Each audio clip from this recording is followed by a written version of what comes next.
I think that this next topic is incredibly important in terms of thinking about how humans will interact with each other in the future. I think virtual reality is going to change how we communicate, how we educate, how we entertain. And there's been a lot of buzz over the last year and a half about virtual reality, and also some hype. And so here with us today is Toshi Hu and Daniel Berkman to really give us a perspective on how mixed reality and virtual reality will create new human-computer interfaces. Toshi Hu is a San Francisco-based producer and experiential media artist using interactive technologies. And he actually worked with Ray Kurzweil, who is the co-founder of Singularity University, a few years ago on Ray's talk on the TED stage, which was initially called The Singularity is Near, which ultimately led to Peter and Ray starting Singularity University. So with that, let's please welcome Toshi Hu.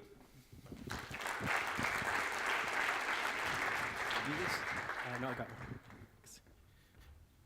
Good morning, everybody. How's everyone doing? Really excited to be here. Thank you, Kian, for the introduction. I got a chance to sit in on the sessions yesterday. You guys got an incredible forecast and talks on exponential technologies. We learned about artificial intelligence. We learned about automated systems and autonomous systems. We learned about being able to control matter at the nanoscopic scale. These are amazing technologies. But it does leave one question open, which is, where do humans fit into these computing systems, these exponential technology systems? So what I'm going to talk about today is the idea of the human-computer interface. So what do we mean when we talk about interface? Well, here's one of the first computer interfaces. Does anybody know what this is? Yes, we all know what this is. It's a punch card, right? Not very intuitive interface, right? You had to be a very specialized person to be able to talk to the computer. So when we talk about interface, it's really about how do we talk to these machines and technologies? How do they talk to us? How do we express not just what we see and think and what we want to do, but really our intent, sophisticated concepts. As these things become more powerful, it becomes more important that we have more sophisticated ways to communicate and understand what they're doing. So, this was a pretty primitive interface, and even throughout, the last several decades, as computers have developed, we have developed our user interface. We've added graphical user interface and other things. But even if you look at this sequence of technologies, there's some commonalities amongst these computing systems. Can anybody point out a commonality amongst these? They all have screens. What else? Keyboard. One more. Well, they all have some sort of mouse or pointer or tracking system. That's, and that makes sense. So we're primarily interfacing with our eyes and our hands, a little bit of our body, just a little bit of our body. Our hands, maybe our fingers, maybe we're scrolling on the mouse, and of course we type on the keyboard. So that makes sense. This is a chart basically outlining the 5 human senses. And if we imagine this idea of interface as input-output into these computing systems, this maps the bandwidth of the human senses. So we can see sight is our highest bandwidth input into our human computing system, our minds. So it makes a lot of sense that we use that. And of course, we use that throughout our days. So I'm just curious in the audience, what do we think would be the highest output of the human-computer brain into the world or into a computing system? Yes, it's actually, it's our tongue. Tongue has the most connections to our brain in terms of expressiveness. It's highly agile. It's actually connected to our speech systems. And people are working on tongue interfaces, right? And it actually makes a lot of sense. Right now, we're looking at our phone and we're typing things in, or we're using voice command. You could be just actually moving your tongue around your mouth and interfacing with your system, and it's completely private. But aside from tongue interfaces, we look at my lab. We look at all sorts of interfaces, and really this idea that we're more than just a brain with eyes and a hand and some fingers.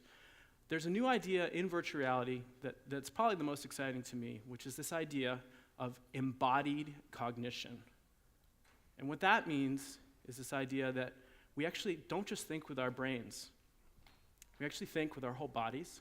And in fact, we actually think in environment. And actually, we think in social interactions. We have intelligences there that aren't fully expressed in these simple visual and small hand interactions. So today, I'm going to share some of those. As Kian mentioned, I run a lab at the Institute for the Future called the Emerging Media Lab. And what we study there is something called experiential communication platforms. And really, that's just a fancy term for virtual reality, augmented reality, mixed reality. These new types of communication platforms for us to not only communicate with our machines, but communicate with each other through these computing systems. And one of the things about these kind of systems is that they're very experiential, right? So much like trying to explain to somebody what it's like to swim in the ocean, you really are never going to get it until you actually dive into the water. You're never fully going to understand that. So I wish I could pull an Oprah movement and say, everybody reach underneath your seat and grab your head-mounted display. We don't quite have that yet, maybe next year, if the exponential curve pushes us off quite. But we do have a special guest. I'd like to introduce Daniel Berkman. Come up on stage. Daniel is a San Francisco-based composer and multi-instrumentalist. He plays everything from Baroque viola da gambas to modern looping electronica. And Daniel and I have worked on a number of technology, art, and music projects. Daniel's going to be presenting today a piece called Emergence, which we co-produced together.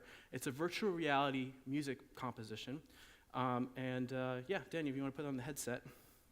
So I'm going to explain some of these terms later, but I want you to get kind of a second-hand experience, since we can't have a first-hand. You're going to see, and if we can cut over to the live computer feed. So today, Daniel's going to be performing in virtual reality, and you're going to be able to see what he's seeing on these screens today. Before he performs, I'm going to just explain a couple things so you get what you're seeing, or what you're watching. So there's really 4 components to this music composition system. The first component is this Oculus Rift head-mounted display and virtual reality system. It's a room-scale system, and I'll explain that more later, but really basically what it means is Daniel can move around. Can you show us moving around? He can turn his head. He can also move around through the space. Yeah, and he's being tracked by this camera here. The headset is being tracked by this camera.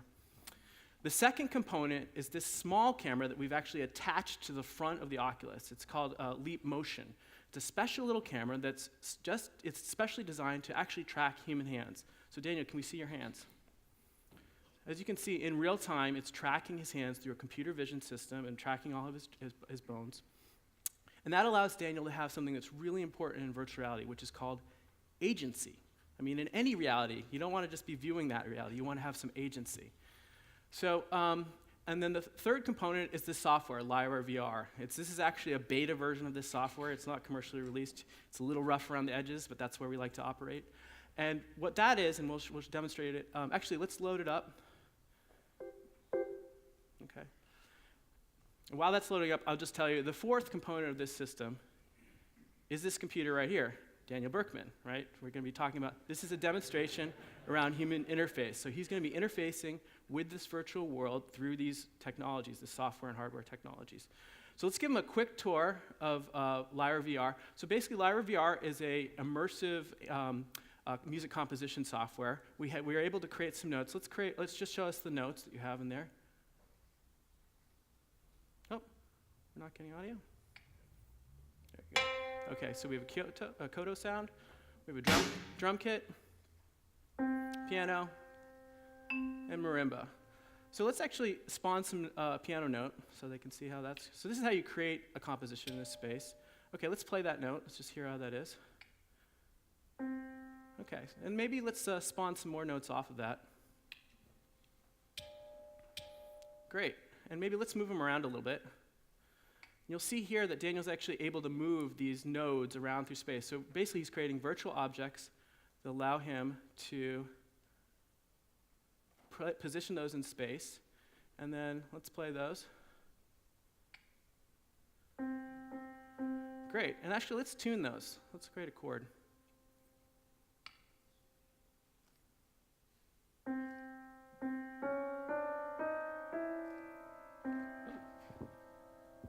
Uh-oh. We're on the bleeding edge, folks.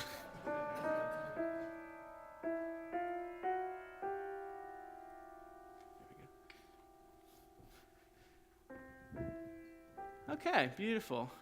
So we have a good chord. So that's the basics of this software. One last thing I'll point out about the interface here is that you can see the blue lines there. Those are links between those notes and allow us to create sequences of notes, which allow us to create compositions. So Daniel, can you load up your actual composition?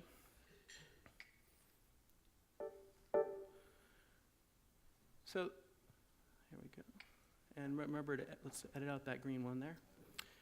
Just a lot of little rough edges on the software. Before Daniel performs, the last thing I want to say and point out as you're watching this performance is one of the unique affordances or capabilities. We're always looking for the new affordances of media technologies. What can we do that we couldn't do before? What can we say that we couldn't say before? What are the conversations that we couldn't have before without these new media formats? So one of the affordances of virtual reality that you'll notice is that, Daniel, usually when you see a music performance, you're just looking at the performer. In this case, you actually get to see what the performer is seeing. This is a whole new perspective. In fact, as we work through this music system, we realize that basically Daniel is also our camera operator. So he's going to be using some of his martial arts skills to actually glide us through and give us a visual performance as well. So without further ado, I'm going to let Daniel take over and present his composition, Emergence.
Daniel Berkman, everyone.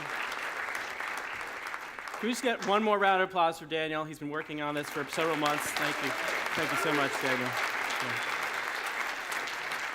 Cool. I always get chills at the end with the piano pieces. It's amazing. So, aside from just wanting to share something beautiful with you guys, one of the biggest challenges I have around the education that we do at the Institute is to get people to understand that virtual reality and mixed reality and augmented reality aren't toys, right? That's how it's been marketed to us as gaming and entertainment right now, and really as a consumer kind of experience. Part of what I wanted to show about this is that virtual reality, augmented reality, and mixed reality are going to be new platforms for us human expression, right? And new ways that we haven't expressed ourselves, and we'll get more to that later. I think, if we've learned anything about exponential technologies is that, typical business strategy and thinking, relies heavily on measurement, right? One of the problems about trying to think about the future, particularly unpredictable futures, is that you really can't measure the future. And I think if we've kind of seen anything in the last day or so, it's that in order to operate in an exponential thinking space, you have to have imagination. And at the Institute for the Future, we like to say that actually artists are natural futurists because they help us imagine those things that and beyond our current scope. So at the Institute, at my lab, we do a lot of work for a variety of organizations working on emerging technology projects and emerging media projects, helping companies to understand what's capable and doing a lot of prototyping. One of my earliest clients it was somebody I think probably many of you in the room know. I'm going to guess that there's at least somebody in the room that knows who the individual on the left is, but you get extra points if you know who the individual on the right is. So can anybody tell me who on the left is? That's Ray Kurzweil, the co-founder of Singularity University. It's from a couple years back. Now, I'm going to guess that no one knows who the individual on the right is. So that actually is Ramona. Ramona was, this was created in 1999. Ramona was one of the world's first virtual performers, and it was Ray's virtual alter ego. And we actually created Ramona in a project for TED back in for the 2000 TED, back when it was just a very small, intimate conference. And Ray's wearing a motion capture suit, and we used a bunch of different technologies to transform his voice. And he was transformed into a female rage rock singer on stage at TED. And this is, keep in mind, this was in early days, 1999, 2000, before people were really even thinking about the concept of an avatar, a representation of yourself in virtual space. So that was one of my first experiences in VR. That was quite a while back.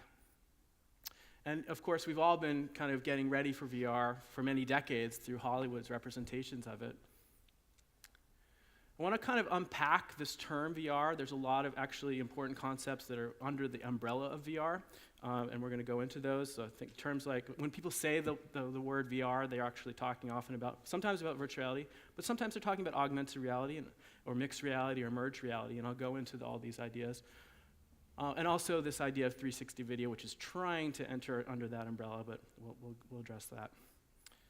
So let's just break it down. So virtual reality here, with this headset, the Oculus that Daniel is using, virtual reality is when we block out the real world and completely replace it with a simulation, whether that be a photorealistic world or data visualization, but we block out the real world. So in sci-fi parlance, we would think holodeck, okay? Augmented reality, like this HoloLens that we have here, let me see up on the screen. Oops, let's see. Augmented reality is when we actually, you can see probably up here and up through here, you're actually seeing through this display. You're seeing the real world, but you're overlaying virtual objects in that world. So you're blocking out the real world, but you're seeing the real world in this one. So again, in sci-fi parlance, it would be more like the R2-D2 holograms. They're still in their world, but they're adding virtual elements. And actually, these things are on a continuum, all the way from virtual to augmented.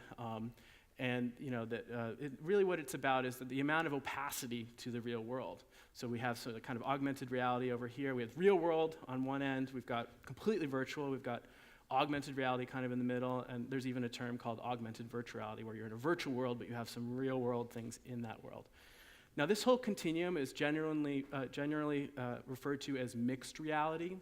And that's a term that you're going to probably start to hear more. Intel calls it merged reality, but it's really just this continuum, and as we're trying to mix virtual and the real world.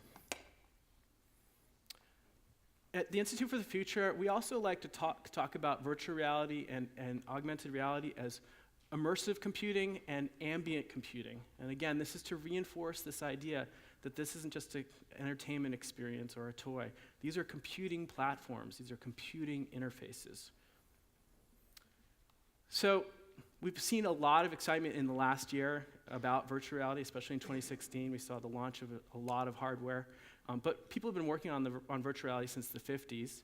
And even in the 80s, there was some really sophisticated virtual reality systems.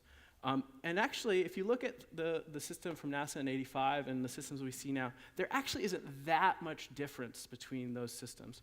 The real big difference is that the NASA system, there was probably maybe a dozen of those in the entire world, versus now we're seeing millions of VR headsets entering into the consumer realm. So to borrow from Peter's slide, I plotted out these different developments on his exponential curve. We saw that major upswing from a dozen systems to millions over a period of time between '85 and 2016. So I'm curious if anybody in the room can tell me what you think that disruptive stress or opportunity was that created that exponential explosion.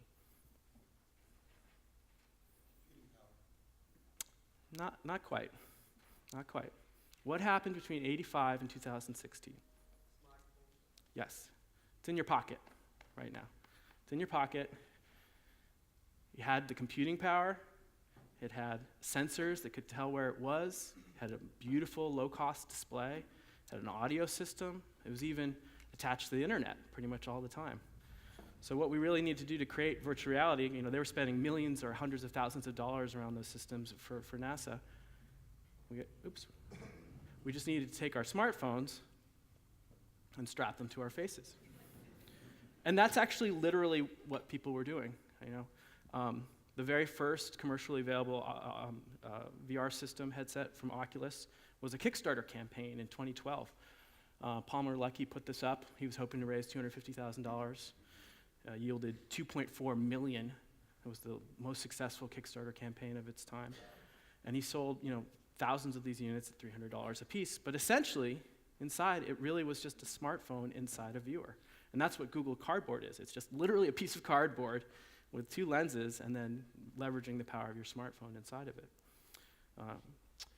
So I'm going to kind of break down a bunch of the VR hardware that's come out in the last couple of years, and it's important to make these distinctions because there's a pretty wide range of capabilities. And just by a show of hands, who here in the room has tried some sort of VR? Okay, so a lot of people have. Now I'm going to bet that a lot of you actually tried what's called, mobile VR. So I'm going to make a distinction between mobile VR and room scale. Before I do that, I want to talk about what is common to all of these systems. And here's one way to think about VR, and really AR and MR as well.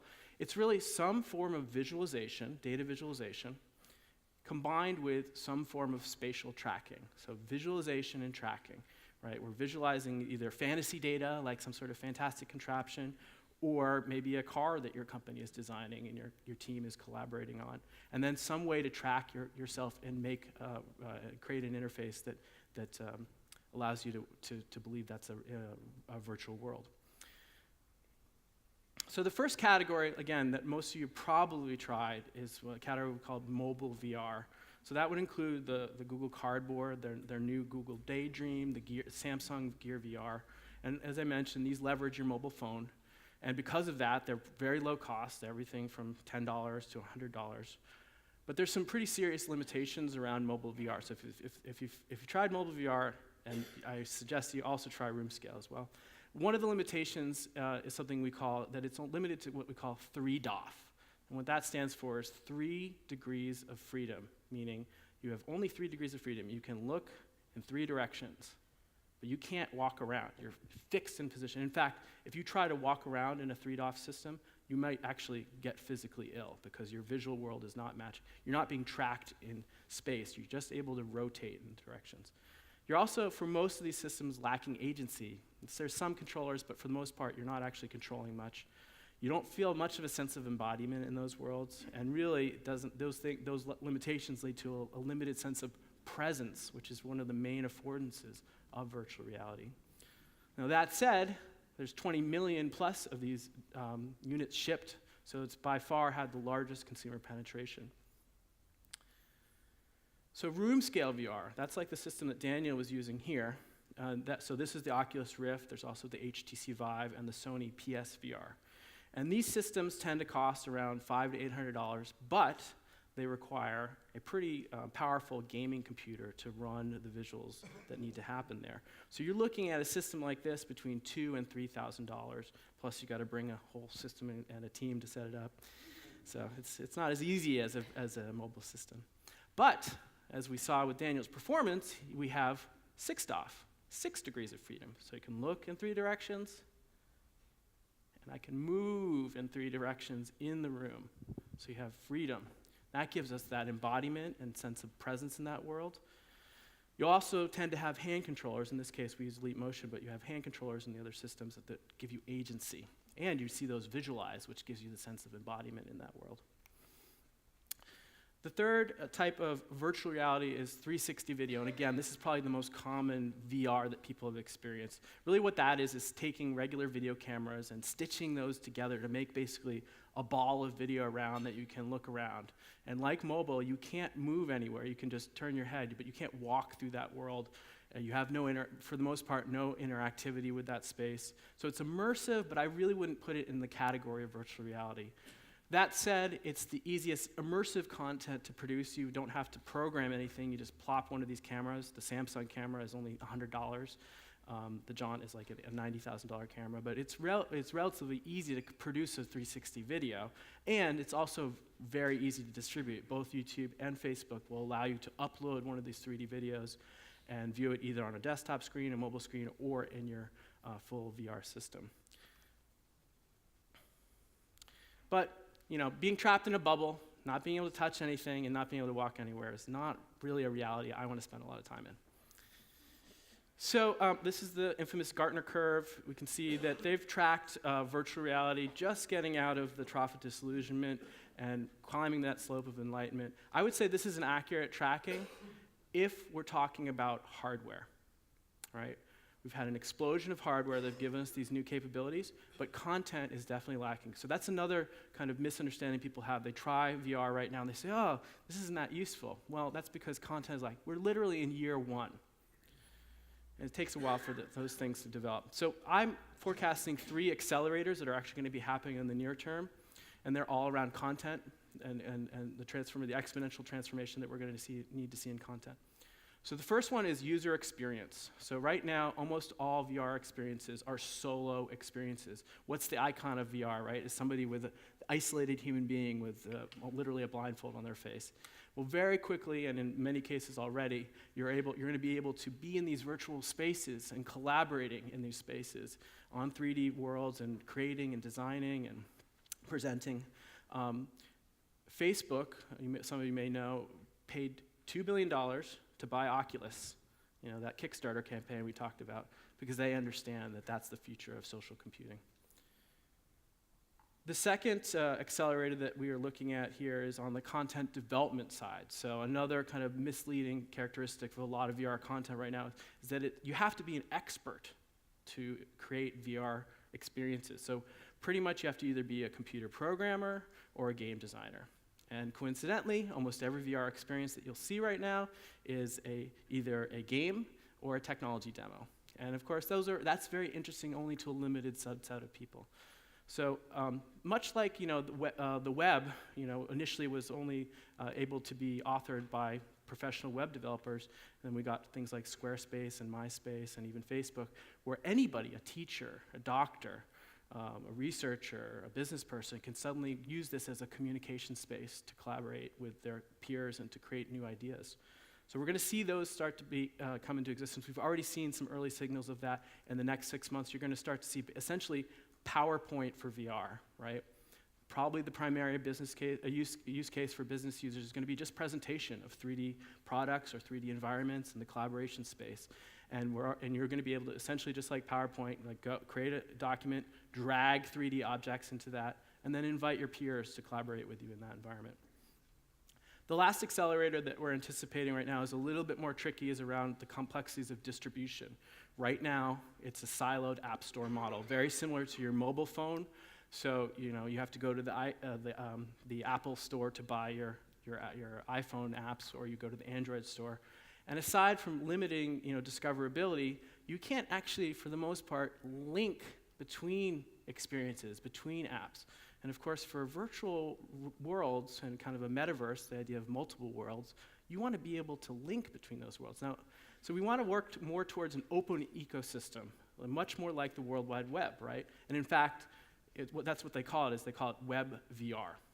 And there's actually some pretty big investments from major technology companies, particularly Google is investing a lot into creating this new open architecture. And essentially what we're talking about is making all of these devices. Right now I can only see Oculus experiences on here. I can only see HoloLens experiences here. I can't share or link those or combine those. But essentially imagine these were web browsers into virtual worlds, and you could create links between those things. I mean, think about the World Wide Web, right? It's not powerful just because it's a collection of things. It's really powerful and valuable and meaningful and useful because of the connections that we're able to make. So that's a big one. There's some blocks because of major investments from companies like Oculus that want to keep it siloed, but I believe that we're going to get over that. The last thing I'll say about content, too, before we look at some examples, is that really it also comes down to investments. Where are we investing? And I think it was actually really telling in terms of this idea of toy versus tool, to note that if you look at a lot of the offerings for VR experiences in the United States, their primary game is entertainment. There's a lot of zombie games. And that's pretty fun for a certain subset of people, but how do we use that? I got a chance to talk to the leadership of Vive China, and they shared with me something really fascinating, that they saw that the projects and content that was being developed in China, 60% of those projects are education, right? So China sees this as a tool, not a toy. And in fact, the Chinese government sees that as well and is putting lots of money both into VR and AR. So I'm going to I'll give you some examples of some of the experiences you can have in VR right now. There's a lot, but these are some of my favorites. The first one is Tilt Brush. It's probably one of the most popular experiences in virtual reality. It's created by Google. It's available for Oculus and for Vive. Basically, it's a 3D painting program. You're able to go into that room scale VR and paint in 3D, but with all sorts of fantastical brushes that you can do fashion design. I'm going to play a short video that gives you a little bit of sense of that.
So that's Tilt Brush. I consider it kind of the VR baptism. Everybody who's trying VR for the first time, I often put them in that because it really gives you, right away, you get the sense of the power of it.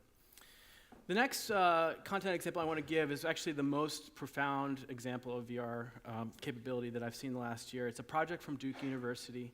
Some researchers there decided they were working on an exoskeleton to help folks who are paraplegic try to use this exoskeleton to walk. And part of their research was training the machine interface, the brain interface to this exoskeleton. And then they decided to use virtual reality and Oculus Rift to simulate for the person testing the exoskeleton to imagine them walking, to look down so they're visualizing and they're seeing themselves with this virtual legs walking.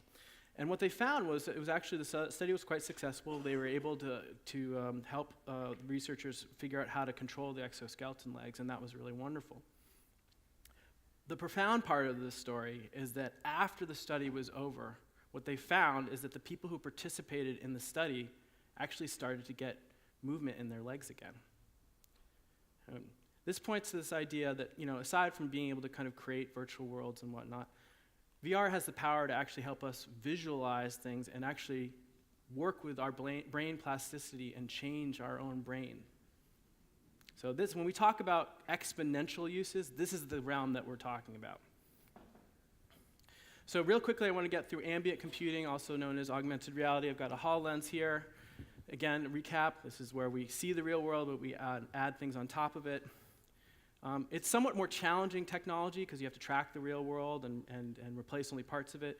But there's potentially more use cases yielded. If you can imagine being able to just do everything you already do with augmentation. DigiCapital sees that it'd be 3 times as much revenue by 2020. I want to introduce you to the most used augmented reality platform in the world. Can anybody tell me what this is? Snapchat, right? It is. Now we think of this as a toy, but actually underneath the hood, it's actually one of the most sophisticated AR systems that exists right now. I remember AR is visualization and tracking, so they have really sophisticated facial tracking, and they're able to replace that. It's an example of the kind of thing where you might think of it as a toy, but actually underneath the hood, this could really turn into something.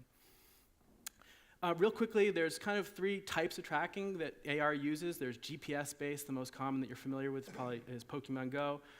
There's marker-based systems, which you've probably used in a magazine ad. And the last one I want to talk about is SLAM, which is really the next generation of AR, and is represented here by the HoloLens. So SLAM, for the techies out there, really stands for simultaneous localization and mapping. And what that means is, if you can see in this photo, that there's actually a special depth camera. So SLAM requires you have a depth camera in here that allows you to scan in 3D the world, and it's constantly scanning. Just like your mouse is always live, this camera is constantly scanning the world and creating a 3D map of that world. And because it has that 3D map,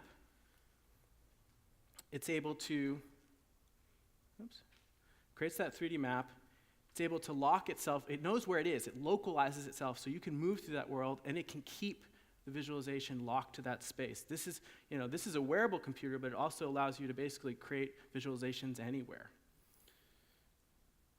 There's also a smartphone version of this. This is Microsoft's SLAM offering. This represents Google's SLAM offering. They're going with a mobile approach, and they partner with Lenovo. Now, as I mentioned, there's been a lot of commercial products for VR. AR is a little bit behind. This is just a development kit. This is not a consumer product. This is a $500 smartphone you can buy today, right? It's an amazing smartphone that just happens to have an amazing SLAM camera built in. And what that allows you to do is similar to the HoloLens. You can track the world and add virtual objects into that world.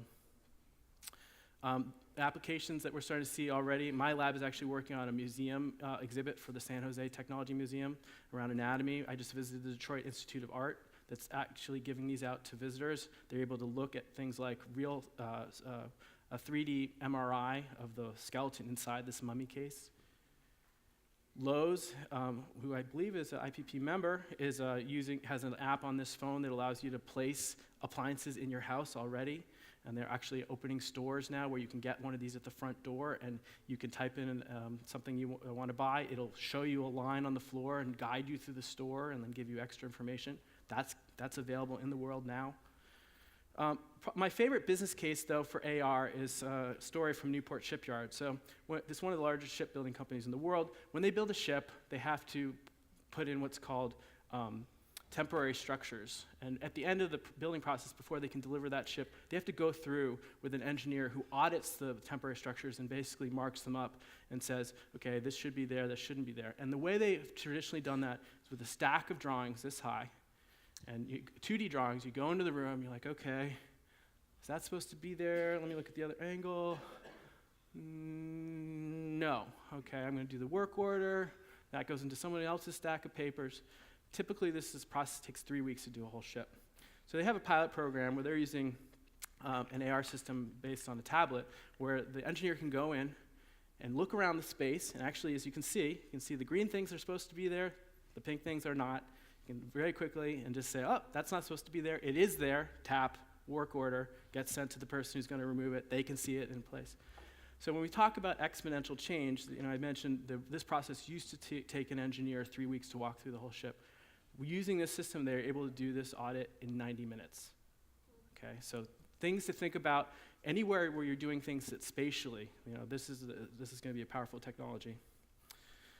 Real quick, I want to show you one other example. We've thought about augmented reality, back to sci-fi. Minority Report has given us a lot of visions of that. I want to show you another example of another vision of augmented reality. This is a simulation, not a real system. It's by a researcher named Keiichi Matsuda. And I want to show, I'll just show it to you, and I think you'll understand why I've shown it to you.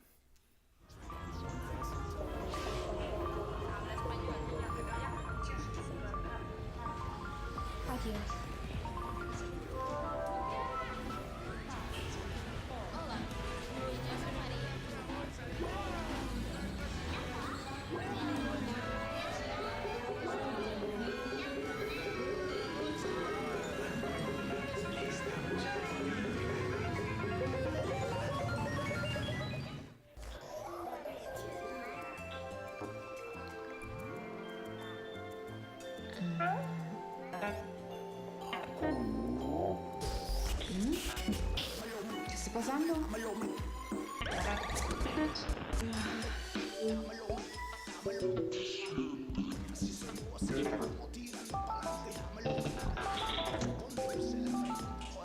Buen día, Emilio.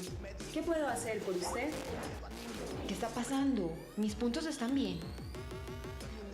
No se preocupe, sus puntos están seguros conmigo. ¿Le puedo ayudar en algo más, Emilio?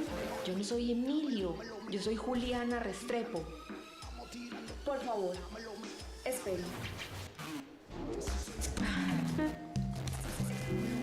Hola, Juliana Restrepo. Me alegra verte. ¿Qué puedo hacer por ti? Mis puntos están bien. ¿Qué está pasando? Tranquila, todo está bien. Parece que alguien está intentando vulnerar su cuenta. Por favor, espere mientras reinicio su dispositivo.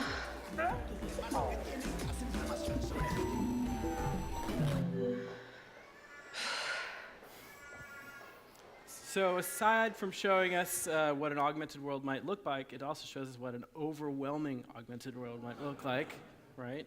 So there's some design challenges here. It also raises the issue of privacy and security, which I'm sure Mark will talk about a little bit.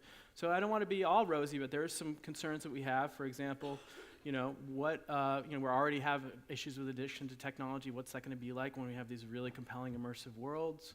What does it mean? What is it going to be like for kids? There's not enough research about the impact psychologically and physiologically. Also really concerned, basically these are going to be really compelling stories and experiences. One of my forecasts is when we see full penetration of an adoption of VR experiences, we're going to start to see VR religions. I believe that. Just real quick back to the slide, I'll leave you with this idea. If you track these interfaces, I really want you to be your take home to be, are you going to be part of be stressed by this disruption, or are you going to find the opportunities there? Additional resources to look at, upload, you're going to be visiting. They not only have a really great co-working space, but they have a great online publication that tracks everything happening. There's a lot of conferences where you can get immersive experiences. I really encourage you to have those hands-on heads and experiences. And if you really want to geek out, Voices of VR podcast, it has 500 episodes that are amazing, talking to everybody from behavioral science researchers to advertisers to artists. So that's the end of my talk. I went a little long, but thank you so much for your time, and really happy to be here. Do we have time for questions? I don't know if we have time for questions. I went a little long. Oh, okay. We have time for questions. Does anybody have any questions about interfaces, virtual reality, augmented reality, merged reality? I know there's a lot here. Yes. We got a question in the back here? Yep. I just had a question about, you mentioned Snapchat, and you said there's going to be lots of other applications for it. I'm just wondering if you could dive in a little bit more on that, because it is so popular and prevalent right now. What else can we expect from that technology? Well, if you look back to Ray's original performance as a virtual character, you know, that was a full VR character where you're seeing him performing in virtual reality. I think, you know, one of my forecasts around, you know, there's always things that kids do that we don't fully understand. I think one of the things that's going to be hard for us to understand is this idea of having multiple identities and multiple virtual identities. And Snapchat, what that is a signal to me about is that we're going to be not just transforming us fully into things, but we're going to be altering our appearances very slightly in these mediated experiences. And some of those will be subtle, like we're going to, you know, get the blemishes off of our face, and some of them will be more dramatic. And they can be, it'll allow us to basically control avatars and become an avatar, kind of this mixed reality avatar. So not like a fully autonomous avatar, but an avatar that kind of has some of our capabilities. Sometimes we jump into it a little bit if we want to interact with things. So I think that's what that represents to me, kind of the future of mixed reality avatars. Next question up front here. Can we get a mic? How do you see the form factor evolving? I mean, today, of course, there's these, I mean, it's pretty nice form factor, Yeah. but in terms of making it ubiquitous and, I mean, do you see it going into like contact lenses, going into standard eyeglasses? Are there other forms that you could see it could morph into? Yeah, that's a really good question. It's one of the obvious ones, like who wants to wear this around their head all day long, right? I mean, it is impressive. When I put this on, the other augmented reality systems like a Magic Leap and Meta, one of the little 30 secrets about those is those are tethered experiences. You can explore your augmented world as long as it's 10 feet from your computer. This is a wearable computer, so that in itself is great. But you're right, this is actually not that practical in the long run. So the dream is real, you know, kind of the glasses or the contact lenses, and people are working on that. There's rumors about Apple really announcing something in the next year, potentially. They're kind of like the big unknown along with Magic Leap. But I'll just say this, is, you know, there's a lot of desire and anticipation. Those are very hard technology problems to solve. So I think it's going to be a while. And so that actually, I think in the interim, even though it's not as immersive, I think that we'll see actually more AR in the mobile form factor. You know, it's hard to put this on, get people to put things on their face, essentially. So we'll see. I think this is going to be, even though it's a little bit lagging right now, I think in the next couple of years, just as, you know, we all have mobile TV studios in our pockets now, we're going to have AR systems in our pockets. Any other questions? Yes, up here in the front.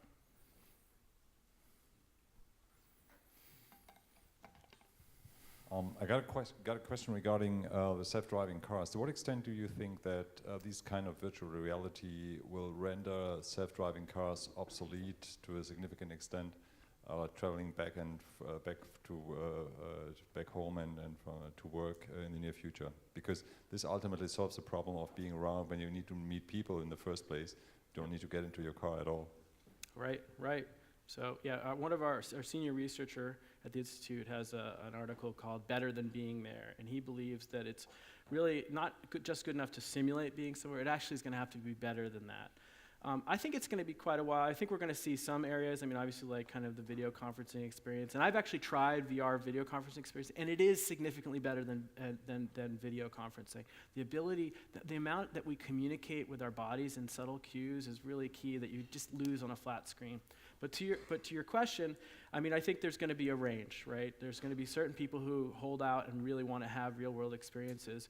But I think, obviously, I guess my perspective would be that in some cases it will replace going places, but I actually see it more as augmenting those experiences, meaning I think that people will go more places in virtual. I don't know if that'll limit where they go. It's interesting that actually the leadership at Facebook has actually openly stated this idea for their vision for Oculus, basically saying like, hey, you know, it's kind of what we've said, is that there's a limit to the physical things that people can do and the physical resources that people have, and we were going to try to offer that to folks. So I think it's going to come down to like the richness of experience, and then also I think the big factor isn't just going places, it's actually meeting with people. I think that's going to be the major factor. Also potentially with autonomous cars, I mean, I imagine that in those autonomous cars you could be having virtual experiences while you're going around. So, you know, there's a whole category of things that could be happening when you're not driving. Any last questions, or should we do one more? Okay, thank you so much. I appreciate it. Thank you. Thanks. So I just want to point out here what you guys saw on stage at IPP through Daniel's performance was the first time that you could actually inhabit a musician's perspective as they are performing on stage. That is incredible. This is the power of new human-computer interfaces to help us experience humanity in a very different light. Who here thought that was a totally new experience of how they'd experience music? This is the power of mixed reality and virtual and augmented realities. Let's give a huge round of applause again to Daniel for his performance.